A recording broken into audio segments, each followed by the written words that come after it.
Today we're talking about the Polish Lithuanian Commonwealth and how absurd its government got by the end. The Commonwealth was an elective monarchy, and its parliament had powers that rivaled the authority of the king. On paper, this sounds like democracy, but in reality, it was one of the most dysfunctional governments, probably in the entire history. After the extinction of Jagiellonian dynasty in 1570s, Polish kings started being elected. One major problem was that all male Catholic nobles could vote, and at every election, foreign nobles from other European countries would run to be the Polish kings. In fact, the first elected king of Poland was a French prince.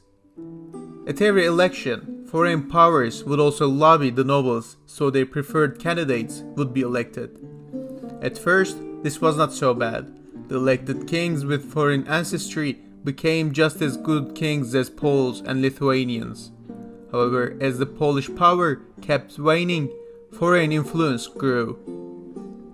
In the 18th century, Austria and Russia had basically become the kingmakers of Poland, and they even resorted to invasions when elections did not go their way, as can be seen in the Polish War of Succession. Check my video on Russo-Polish Wars for a more detailed coverage of that. Another major problem with the Polish government was the Liberum veto, which means free veto.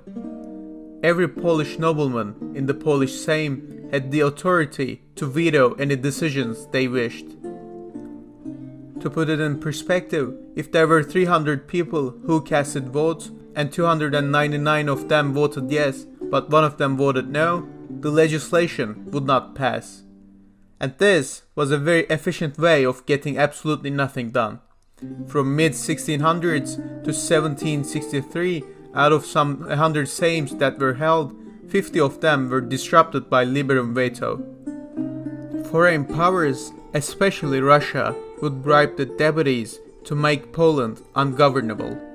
This, combined with the greed of the aristocrats that got to vote, resulted in very absurd decisions at times. In 1672, for example, the Polish Sejm refused to raise an army to defend their country from a Turkish invasion because the nobles didn't want to pay extra taxes.